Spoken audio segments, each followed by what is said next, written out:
प्रिय दर्शकों नमस्कार। आपके प्यार और सहयोग के लिए आपका बहुत बहुत धन्यवाद। पिछले कुछ कड़ियों में हम कुछ खास मुद्दों पर चर्चा कर रहे हैं, जैसे कि धर्म और अध्यात्म की हमारे जीवन में आवश्यकता। इसी तरह हमने बात की लालच और ज़रूरत की कि इनमें क्या अंतर है और कैसे हम लालच को अपने से दूर रख सकते हैं। तो पूज्य श्री जी अपनी अनंत ज्ञान धारा से हमारे मन को लगातार सरोकार कर रहे हैं। इनका ज्ञान जो है अनंत है और उसी ज्ञान को बहुत ही आसान तरीके से हमारे साथ साझा कर रहे हैं। तो हम स्वागत करते हैं पूज्य श्री जी का। नमस्कार। नमस्कार। पूज्य श्री जी, हम आपसे आज ये पूछना चाहते हैं कि जब हम नींद के दौरान स्वप्न की अवस्था में चले जाते हैं, तो उस वक्त जब हम स्वप्न में होते हैं तो हमें जो भी उसमें नजर आ रहा है वो हमें ऐसे लगता है कि जैसे यही सच है। हमें जो अपने आसपास का, हमारे संसार का हमें कोई ज्ञान नहीं रहता। लेकिन जैसे ही वो सपना टूटता है तो हमें ये लगता है कि ये तो सपना था, ये तो मेरा भ्रम था। तो ये असल में क्या है कि ये जो हम अभी जागे हुए देख रहे हैं ये सच है, जो सोए हुए देख रहे थे वो सच है? असल में इन दोनों चीजों को डिफाइन करने के लिए एक कसा जो है वो सुनानी पड़ेगी। इसमें सच क्या है, झूठ क्या है, सपना क्या है, अपना क्या है।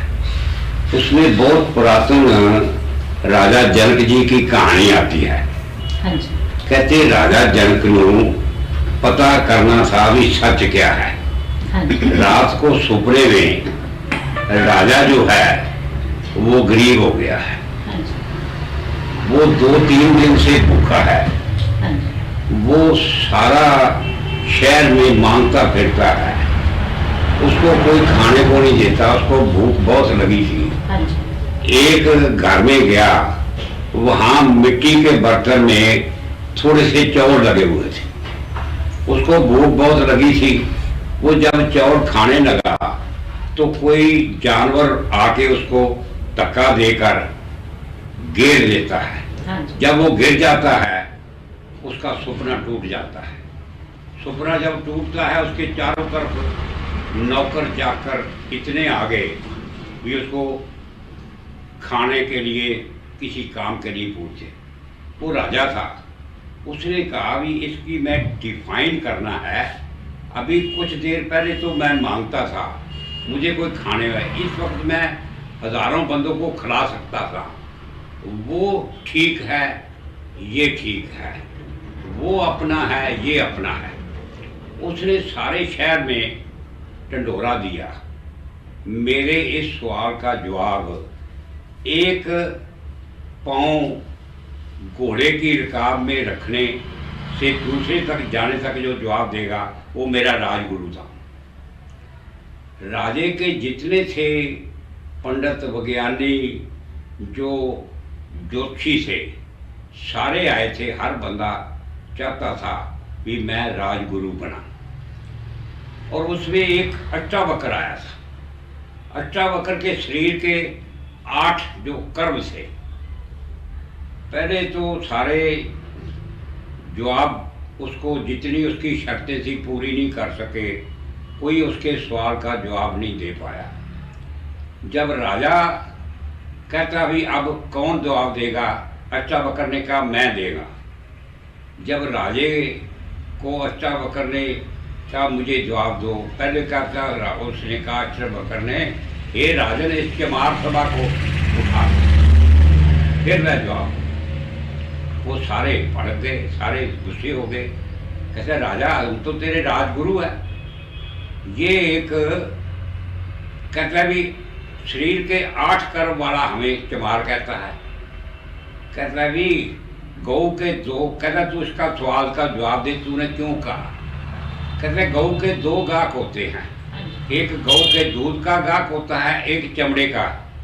दूध को जो गाहक होता है उसको ग्वाला कहते हैं, जो चमड़े को देखते हैं उसको चमार कहते हैं। इन्होंने मेरे चमड़े को देखा है। इसलिए राजा गन्ना तो टेढ़ा हो सकता है पर रस तो टेढ़ा नहीं हो सकता। राजा नदियाँ तो टेढ़ी हो सकती है पर पानी तो नहीं टेढ़ा। तूने प्यास बुझाना है, तूने मेरा शरीर नहीं देखना, मैं तुम्हें ज्ञान देता हूँ। राजे को फिर कहा, हे राजा इनको उठा दे। राजा जो रात को था वो 2-3 घंटे का सपना है, ये 10, 20, 50 साल का सपना है। ना वो ठीक था ना वो सच था, ना ये सच है। ये सच है, उसको ज्ञान दिया। राजे का गुरु अष्टावक्र बना, जिसके शरीर के 8 अंग थे। उसने बताया भी ना ये सपना सच है, ये कोई 10, 20, 50, 100 साल का सपना है, वो 2 घंटे का सपना है। इसीलिए कहा है कहाँ जा रहा है तो है जाने वाले, अंधेरा है मन का दिया तो जला ले। कभी ये भी सोचा कि मंजिल कहाँ है, बड़े से जहाँ में तेरा घर कहाँ है। इसको कौन सा घर है ये भी पता नहीं, ये शरीर घर है या शरीर जिस घर में रह रहा है वो घर है, जिस शरीर जिस गली में रह रहा है उसका घर है, जिस महल्ले में रह रहा है, जिस सूबे में रह रहा है, जो मुल्क में रह रहा है।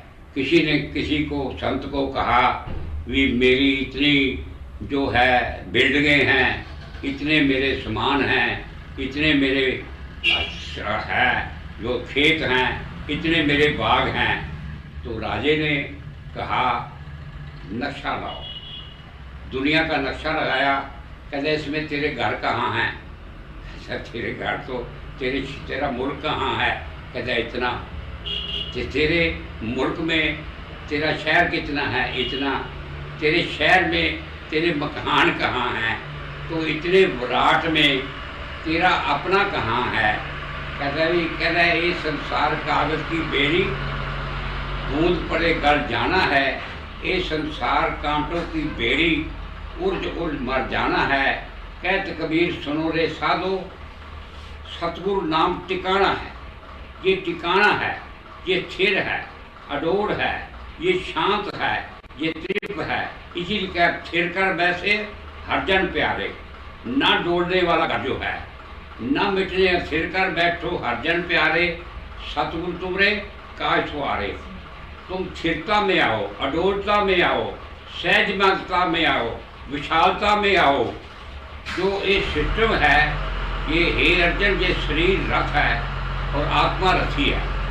मसला क्या होता है, रथ का सिस्टम और होता है, रथी का जो चलाने वाला गाड़ी का सिस्टम और होता है, जो ड्राइवर का सिस्टम और होता है।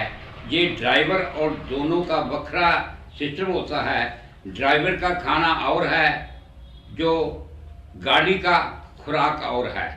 गाड़ी ड्राइवर को रहने के लिए जगह और है, जो गाड़ी है वो वहाँ रहती है। ये जितनी देर डिफाइन नहीं होता उतनी देर इसको पता नहीं चलता भी मेरे जीवन में क्या चीज़ है जो सच है, जो अनादि है, जो आद सच है, जुगाद सच है। सच में ना तब्दीली होती है, ना सच मरता है। जिसमें तब्दीली हो वो सच नहीं होता। सपने में तब्दीली है, हमारे जीवन में हर वक्त तब्दीली है। बचपन है, लड़कपन है, जवानी है, बुढ़ेपा है, मौत है। जो तब्दील होने वाली चीज़ है वो सच हो नहीं सकती, जो ना तब्दील होने वाली चीज़ है। इसीलिए कहा है चित्थो लेखा पढ़ सुनासे, वही तो तेरी कोरिए। कई अवतार सुनो रे साधो, सिर से झूठ की। कूड़ राजा, कूड़ प्रजा, कूड़ सब संसार। कूड़ मंडप, कूड़ मांडवी, कूड़ बैसनहार, कूड़ सोना, कूड़ रूपा, कूड़ पहनहार। क्यों? कूड़ कूड़े न्योरे का। जो जिस्म है ये भी झूठ है, जिस्म के साथ जितनी अटैचमेंट है वो भी झूठ है। दूसरे पास गए जग सच्चे की कोठड़ी, सच्चे का विश्वास। कहते ये दुनिया सच्चे की मकान है। इसलिए सूर्य चंद तारे लाइटें हैं, ये धरती इसका स्टोर है, देंदा दे लैंदे थक पाए। समुंदर इसकी टैंकी है। दुनिया के जो मकानों की टैंकी ऊपर होती है, ये टैंकी नीचे है।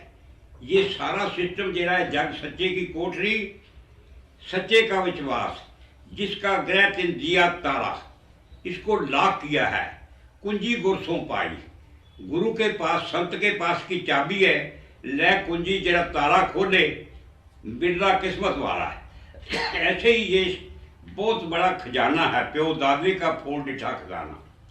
मेरे लड़के के पास एक आया अमीर आदमी, वो कहने लगा मेरे पास खजाना है जिसमें यूरो है। मेरे लड़के के पास स्वीडन में एक इंसान आया, कहता मेरा कमरा है वो यूरो के नोटों से भरा हुआ है, पाउंडों से भरा हुआ है, वो डॉलरों से भरा हुआ है, सोने से भरा हुआ है, हीरे जवाहरात से भरा हुआ है, मेरा कमरा बहुत भरा हुआ है। वो मेरे लड़के ने कहा मुझे वो कमरे के दर्शन तो करा दे। वो एक दिन गया, उसने चाबी खोली तो उसने दर्शन कराते। वो मेरा लड़का कहता आज मैं और तू दोनों एक हो गए। कहते एक को कैसे हो गए? कहते तू खजाना देखता है ना, इस्तेमाल तो तू भी नहीं करता, मैं नहीं, इसलिए दुनिया में परमात्मा का हमने खजाना देखा है, हम इस्तेमाल नहीं करते, इसलिए हम गरीब है। भीखा भूखा को नहीं, सबकी गठड़ी लाल, गांठ खोड़ देखत नहीं, इतवत पे हो कंगाल। जी श्री जी, आपने सहज होने की बात कही है, तो ये सहज अवस्था क्या है और कैसे हम इसको पा सकते हैं? सहज अवस्था जो होती है, हर बंदे की अवस्थाएं होती हैं। भक्ति में भी हर आदमी जो है उसकी सहज अवस्था नहीं होती।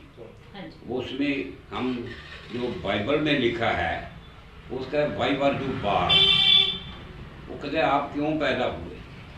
फर्स्ट टू नो, जो जानकारी है, self realisation is realisation of God. जब जानकारी होती है वो एक एडमिशन होती है, वो ज्ञान खंड होता है। First to know then to love. जिसकी जानकारी है उससे कुछ हासिल करने के लिए प्यार करना पड़ता है। ये सारी नेचर जो है वो इस जो बनाने वाले के अधीन चल रही है। Then to love, then to serve, then to be with him forever in the heaven. जेड़ी ये चौथी स्टेज है, ये जितने भी रब्बी लोग हैं वो वहाँ बोल रहे हैं। जब हमको कोई समझ आती है वो पहली स्टेज की होती है। ये जो चौथी स्टेज है वो थिर कर है। वो इसीलिए कहता है, किसी बार कबीर साहब ने लिखा भी, कैसा चाहिए भगत को, कैसा चाहिए परमात्मा को, कहता भी रोड़ा हो रो खाक का, तज मन का अभिमान। कहते अगर बनना है तो अपने आप को मिटाने के लिए तो रोड़ा बन जा। फिर वो कहता है भी रोड़ा ब्या तो क्या ब्या, पंथी को दुख दे, हरजन ऐसा चाहिए जो धरनी में खे। कहता जो इसकी जानकारी है वो ऐसा चाहिए जैसे धरती में मिट्टी होती है। फिर उसका खे ब्या तो क्या ब्या, उड़ उड़ रास्ते अंग। कहते वो कपड़े को खराब करेगी। कहता खे ब्या तो क्या ब्या, उड़ उड़ लागे अंग, हरजन ऐसा चाहिए यूं पानी सर्वांग, जैसे पानी में लहरें होती हैं। फिर कहते पानी ब्या तो क्या ब्या, ठंडा ताता हुए, हरजन ऐसा चाहिए जो हरी जैसा। जय श्री जी ने हमें इस गुह्य ज्ञान को बहुत ही आसानी से समझाया है कि हम अपने आप को जानकर सेल्फ रियलाइजेशन करके हम इस सहज अवस्था में अपने आप को स्थिर कर सकते हैं, ताकि हमारी सभी परेशानियां खत्म हो सकें।